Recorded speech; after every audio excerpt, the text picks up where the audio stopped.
Halo, selamat sore. Udah lama banget nggak ketemu ya dalam podcast Aksi Nyata Partai Perindo. Kali ini saya Fani Maniar kembali untuk menyapa teman-teman. Tapi sebelum kita mulai mungkin podcast Aksi Nyata Perindo, kali ini aku kembali ngasih salam dong. Cash dari podcast ini dulu. Salam aksi nyata dari kamu untuk Indonesia.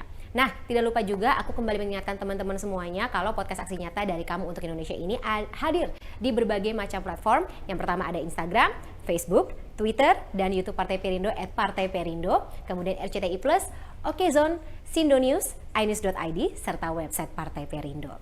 Nah, hari ini kita akan bahas tema yang tentunya juga menjadi concern dari teman-teman, terutama yang mantengin ya debat Capres-Cawapres untuk pemilu 2024 ini. Hari ini kita bahas bagaimana kita bisa memberantas kemiskinan di Indonesia, tapi ala Ganjar Mahfud, yakni satu keluarga, satu sarjana. Dan narasumbernya ini tentu saja dong harus yang mewakili generasi muda yang tentunya berangkat dari institusi pendidikan atau memiliki intelektual yang cukup tinggi, dan tentunya ini diharapkan bisa menjadi senjata kita untuk sama-sama memberantas kemiskinan. Hari ini aku ditemani sama caleg DPR RI Dapil DKI Jakarta 1 Jakarta Timur Partai Perindo, Mas Aiman Wicaksono. Selamat sore Mas Aiman. Fani, nomor urut 2 katanya ya? Nomor urut, Mas Aiman nomor urut 2 ya? Tapi di nomor Dapil urut, Jakarta Timur. Dapil Jakarta DPR Timur, RI. oke. Jakarta Timur. Bicara mengenai Jakarta Timur tuh banyak mengingatkan saya. Oh iya. sih- Saya lahir di sana loh. Saya asli Jakarta Timur. Jadi lahir di sebuah rumah sakit kecil namanya Rumah Sakit Restu di Cililitan. Cililitan. Anak Cililitan ya berarti ya? Iya, Acil, anak Cililitan. Acil. Tapi itu lagi momen-momen aku tuh biasanya mengingatkan aku pada Jakarta Timur adalah banyak apa ya namanya? Masih banyak hal-hal yang tentunya membedakan Jakarta Timur dengan bilangan Jakarta yang lainnya gitu. Kawasan industri, terus kemudian ya masih banyak Pulau Gadung. pemukiman kumuh. Iya, kalau kumuh semua pasti ada lah ya. Selatan ada, yang nggak ada cuma Sudirman Tamrin kayaknya. Sudirman Tamrin, nggak masuk situ. Itu pun kalau di belakangnya Sumitmas tuh ada gang kecil, ada warung-warung, ya itu dibilang kumuh boleh juga sih. Walaupun yang datang ke situ Seberangnya Ratu adalah Plaza. anak orang-orang ekspat dan juga eksekutif muda. Iya. Tapi kan itu apa ya namanya, bukan concern utama dari Jakarta Timur. Kalau menurut Mas Aiman kira-kira yang perlu diperbaiki atau yang menjadi PR Mas Aiman sebagai caleg apa sih buat Jakarta Timur? Satu pasti, manusianya. Itu yang paling penting. SDM-nya. SDM-nya, What itu yang paling happened? penting. Kenapa? Karena kita nggak bisa nih ngasih makan gratis, ngasih susu gratis, tapi kita nggak mikir manusianya dibangunnya seperti apa. Oke. Artinya kita ngasih ikan, bukan ngasih pancing atau ngasih kailnya. Tahunan pemilu itu permasalahan atau perkaranya masih belum ada solusinya, Mas. Maksudnya? Ya kalau misalnya tiap tahun politik begitu kan pasti kan banyak caleg dari yang dapil tersebut nih, dapil Jakarta Timur gitu. Sampai dengan saat ini masih perlu perbaikan, masih belum ada solusi yang Pasti. tepat. Bukan, kita jangan melihat bahwa ini semua langsung nol. Enggak. Seperti yang juga misalnya nih, Mas Ganjar sering sebutkan, Mas Ganjar gimana mau nurunin kemiskinan? Di Jawa Tengah aja masih banyak kok kemiskinan. Itu kan banyak yang kemudian bersuara seperti itu. Itu orang yang bersuara seperti itu tidak menggunakan data. Oke. Kenapa saya katakan tidak menggunakan data? Karena kita lihat nih ya, saya punya data. Maret 2013 saat pertama kali Mas Ganjar itu jadi gubernur Jawa Tengah, sampai akhir ya, kita hitung misalnya Maret 2023, meskipun dia 5 September kan, beliau 5 September 2023 baru lepas, tapi kita lihat data sampai Maret 2023, 10 tahun. 1 juta orang yang berhasil dientaskan kemiskinannya. Dari sebelumnya 4,7 juta, sekarang tinggal 3,7 juta. Jadi ada peningkatan sebenarnya dong. 1 juta jadi nggak miskin lagi. Jadi Oke. itu bicara soal proses. Ya nggak bicara soal misalnya kalau seandainya Ganjar jadi gubernur Jawa Tengah harusnya udah nggak ada lagi kemiskinan, nol. Di Indonesia nggak ada yang seperti itu butuh proses. Nah tinggal percepatannya itu yang menjadi fokus. Oke. Jadi bukan berarti bahwa PR kemiskinan itu hilang total, tidak. Tapi bahwa ada gerakan untuk melakukan itu dan hasilnya Juga signifikan. kelihatan. Bayangkan loh, dari 4 juta ke 3 juta. Oke, Itu kan tinggi iya, sekali iya. ya, 1 juta orang. Dari 14% ke 10%. Memang masih di atas 10. Targetnya di bawah 10, tapi kita ingat 2 atau 3 tahun terakhir kan kita didera oleh COVID. COVID-19. Ya, itu yang kemudian menjadi pemberantasan kemiskinan, pengentasan kemiskinan menjadi PR yang cukup berat. Dan itu juga yang terjadi di Jakarta Timur. Itu juga yang terjadi di Indonesia. Indonesia lebih tepatnya ya. Betul. Oke. Nah, kalau misalnya untuk apa ya namanya? Kegiatan Mas Aiman sendiri sebagai caleg ya untuk konstituen atau dapilnya Mas Aiman sendiri bagaimana?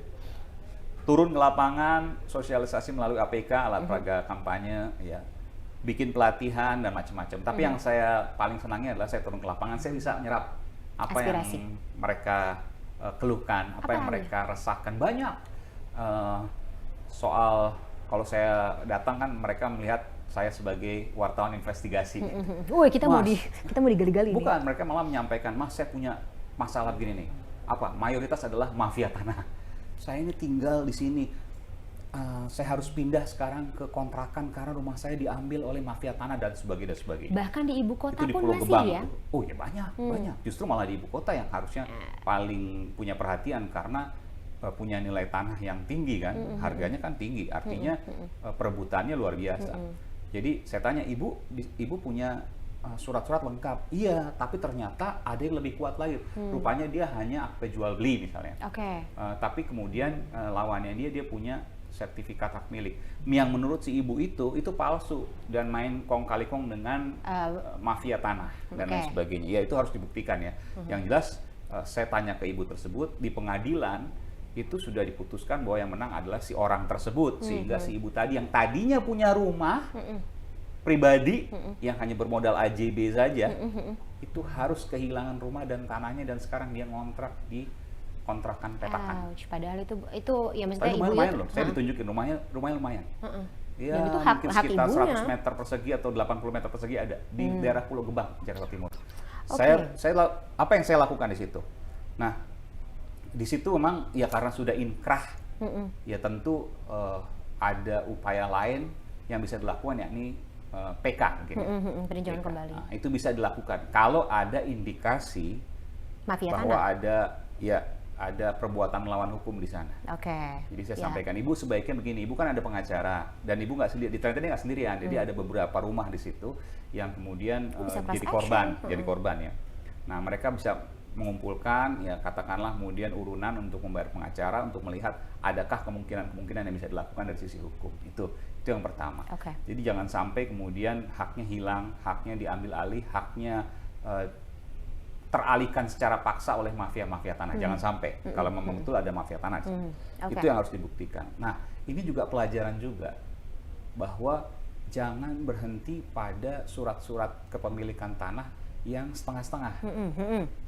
Dan Urus bisa lanjut sampai sertifikat hak milik atau yang paling kuat misalnya ya hak milik yang paling kuat ya. Atau misalnya karena bukan tidak bisa hak milik misalnya HGB dan lain sebagainya, itu yang kemudian bisa dilakukan. Oke. Nah, itu bisa konsultasi ke notaris.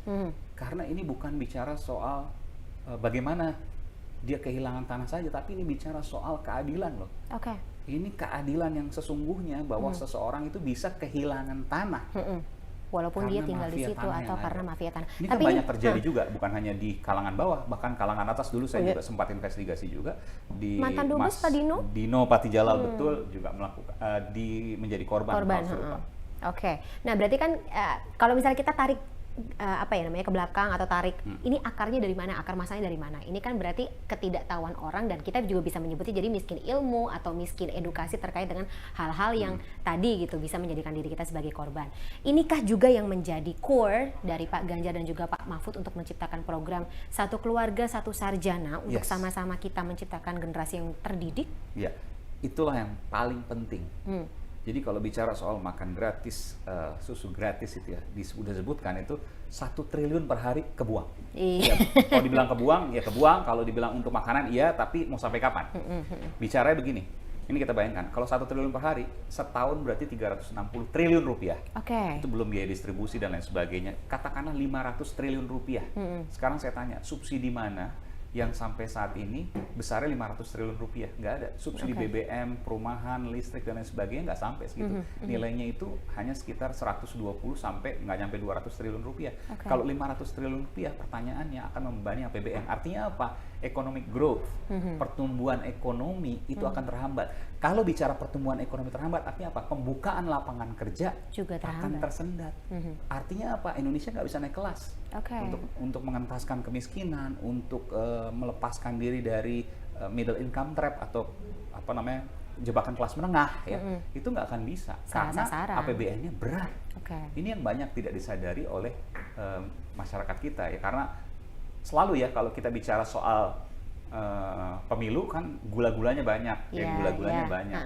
Padahal di dalam itu kalau saya melihat mengandung bahaya yang tinggi untuk perekonomian kita. Nanti bisa dibahas soal itu. Tapi bicara soal Mas Ganjar misalnya, saya melihat ada perbedaan.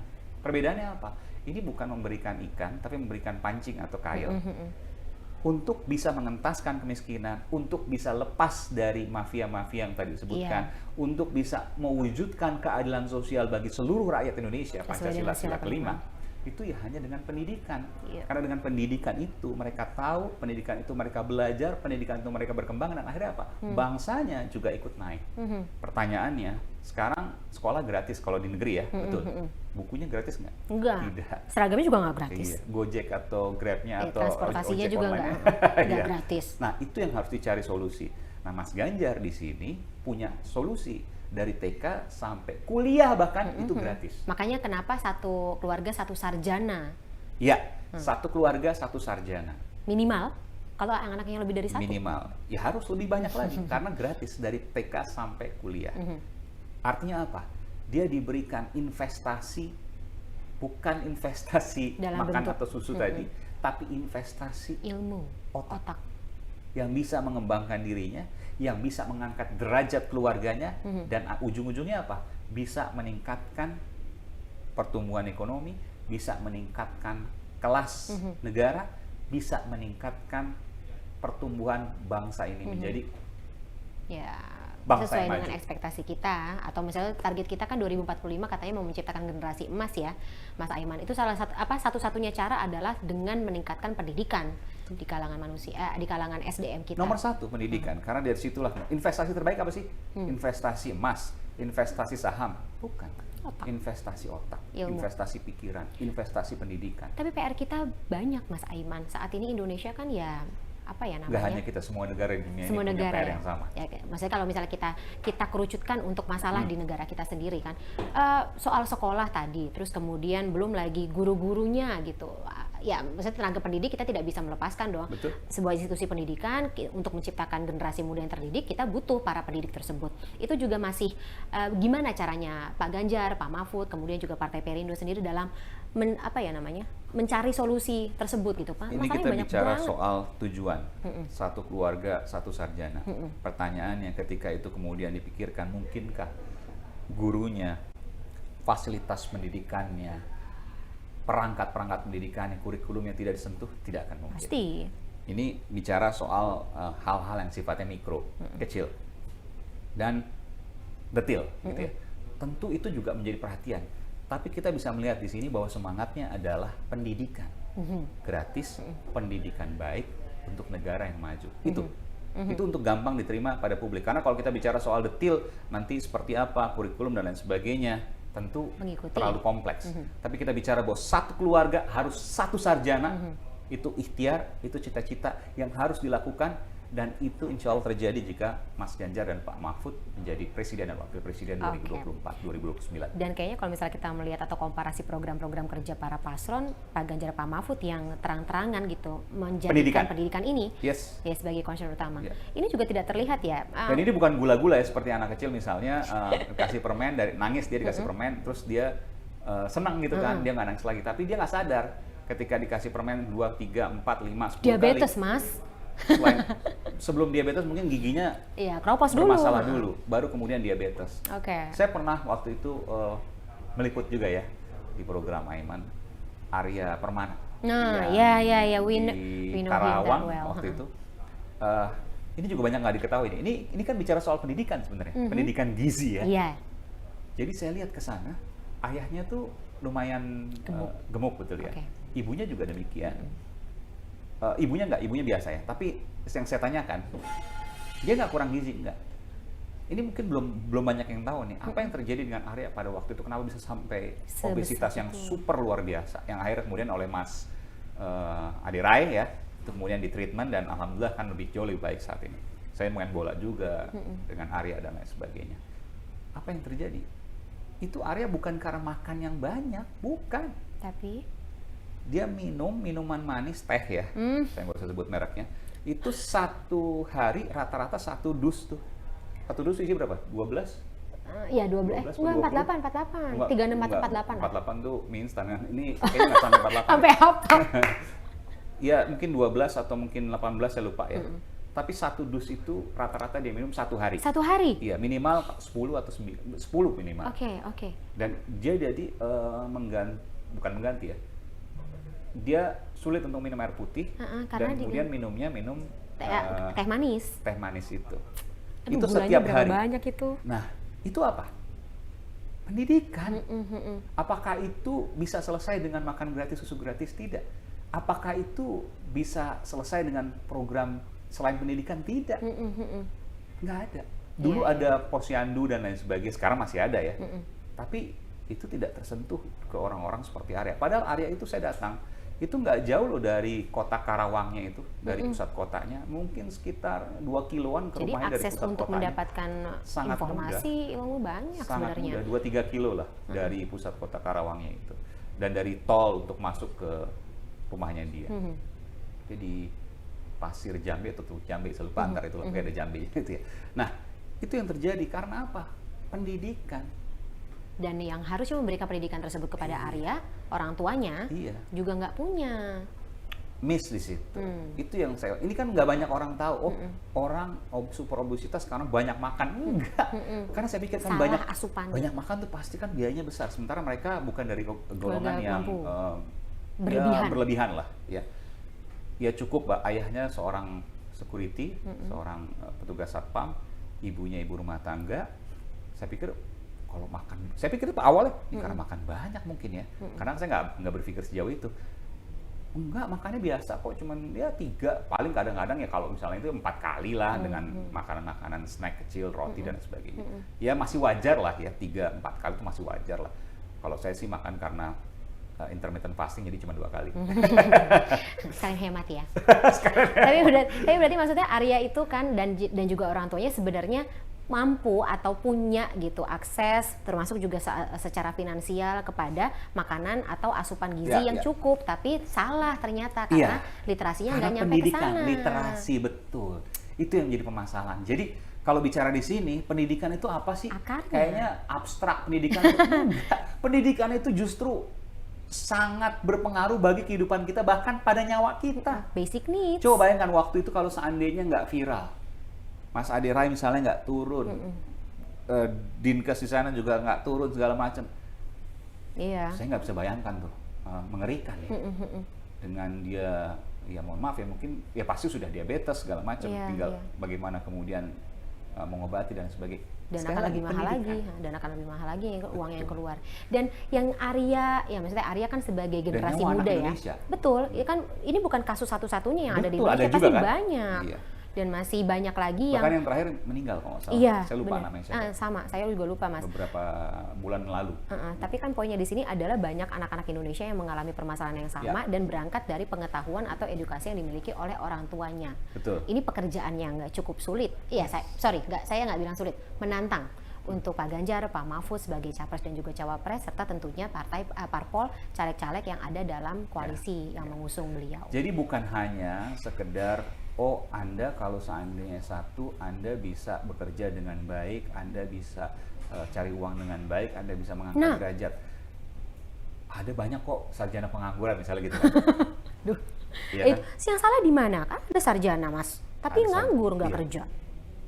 Kalau kita lihat satu persatu ada, tapi kalau kita lihat kecenderungannya lebih banyak mana? Orang yang berpendidikan yang bisa bertahan hidup dengan lebih baik dan layak dengan orang yang kurang pendidikannya. Ini kan kita bicara statistik. Ya satu persatu anomali pasti ada, di dalam statistik pun ada, di dalam survei pun pasti ada kan. Ya kalau survei sekarang banyak anomalinya kali. Ouch. Itu nanti kita bahas lagi di segmen berikutnya, membahas mengenai angle anomali dalam survei. Tapi gini Mas, masih banyak yang berpikiran, terutama masyarakat yang tidak mendapatkan akses atau literasi terkait hal itu. Orang udah bisa cari duit kok, ya kan tujuan kita untuk sekolah, tujuan kita menjadi sarjana kan nanti untuk cari duit. Orang sekarang saya nggak menjadi sarjana aja udah bisa cari duit. Bukan. Itu pikiran yang terlalu pendek, yang sederhana, simplistis. Ya, mensimplifikasi dari ilmu. Ilmu itu bukan untuk mencari duit. Kalau ilmu untuk mencari duit, profesor pasti lebih kaya dari lulusan S1. Guru juga pasti lebih kaya Mas daripada. Kan tidak demikian. Tapi itu bicara soal kemajuan bangsa. Bagaimana kemudian ketika orang yang sarjana itu punya kemampuan yang lebih untuk mengembangkan suatu subjek, mengembangkan penelitian yang bermanfaat bagi publik. Bagaimana kemudian dari S1 itu lebih mudah atau lebih punya peluang banyak untuk, ya ini kita bicara mencari penghasilan yang lebih layak, pasti. Ya, pasti. Bahwa tadi ada anomali, ya. Oke. Dan semua pasti akan ada anomali. Bagaimana ketika orang lulus sarjana minimal S1 misalnya, dia punya bahan yang lebih baik ketimbang orang yang tidak sekolah misalnya kepada anak istrinya. Contoh tadi soal gizi tadi. Itu akan berbeda ketika orang yang lulusan SD misalnya dengan lulusan S1. Pasti akan berbeda. Karena bagaimanapun juga dia sudah melewati jenjang-jenjang pendidikan yang seharusnya juga dia bisa ambil pelajaran dari sana, bukan hanya sekedar ilmu ansih atau ilmu letterlock ya. Akademik misalnya tapi gitu ya. Tapi daya analisis dan kemampuan untuk mengembangkan pelajaran, ilmu dan pengetahuan itu untuk disampaikan setidaknya pada keluarganya dan kemudian kepada sekelilingnya, kepada sesamanya untuk membangun bangsa ini. Bayangkan ketika itu dilakukan oleh seluruh usia sekolah ya sampai S1, maka efek dominonya, efek panjangnya akan itu terasa akan ketika luar biasa. Ya, akan terasa ketika kita, maksudnya di Inilah usia sekali sekarang. lagi bukan ikannya yang dikasih, tapi pancingnya atau kailnya. Kita tidak ya masyarakat Indonesia kan ya, yang saya dengar waktu itu dari seorang budayawan terbiasa disuapi, Mas. Itu sih mungkin kebiasaan atau tradisi yang dan harus itu kita populer, ubah pelan-pelan. tapi jangka panjang Nggak bagus. Itu bisa membunuh. Oke. Sama seperti ketika anak maunya permen terus, maunya teh manis terus Saat dikasih. itu saja dia diem, tapi kan efeknya bagaimana? Bisa dalam tanda kutip membunuh atau bahkan betul-betul membunuhnya. Karena ada juga yang obesitas yang meninggal anak waktu itu yang saya sampaikan itu kan pasti karena awalnya dikasih kemudian diberikan terus-menerus dan akhirnya ya, it will kill them. Fatal ya. Oke, nah selain tadi yang program satu keluarga satu sarjana, ada lagi Mas program konkret dari Pak Ganjar dan juga Pak Mahfud untuk memberantas kemiskinan? Yang jelas ada kita dengar soal KTP Sakti. Oke. Iya, selama ini kan ada berbagai bantuan sosial, kredit usaha rakyat, ada kartu Indonesia Pintar, KIP kuliah dan lain sebagainya. Itu punya kartu sendiri-sendiri. Sekarang hanya dikumpulkan oleh satu kartu yang namanya KTP. Kamu punya KTP pasti. Kan? Semua orang punya KTP yang sudah berusia 17 tahun ke atas. Dan itu ketika dia termasuk ke dalam penerima bantuan-bantuan tadi hanya menunjukkan satu KTP itu. Dengan apa? Gampang kan sekarang. Sekarang udah single identity number, NIK. Dari situ ketahuan dia penerima apa dan lain sebagainya. Dari situ juga bisa dikapitalisasi. Sehingga penerima bantuan by name by address itu nggak sesulit sekarang ini. Nah, inilah yang disampaikan oleh pasangan Ganjar Mahfud. Kita itu bukan sekedar bicara perubahan. Kita bicara keberlanjutan dan kita bicara perbaikan. Jadi yang sudah baik kita tingkatkan. Oh, tingkatkan. Oke. Yang kurang baik ya. kita lakukan evaluasi dan perubahan. Yang sudah baik dan tetap kita pastikan tetap pada relnya. Oke. Jadi ini yang penting untuk disampaikan, bukan sekedar melanjutkan atau perubahan. Hidup nggak sesederhana itu. Terlalu naif kita. Ya, terlalu mensimplifikasi sesuatu. Oke.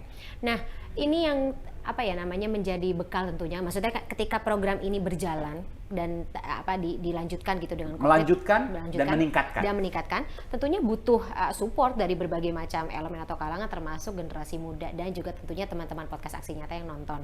Kira-kira apa yang bisa Mas Aiman sampaikan mungkin di akhir podcast kita kali ini?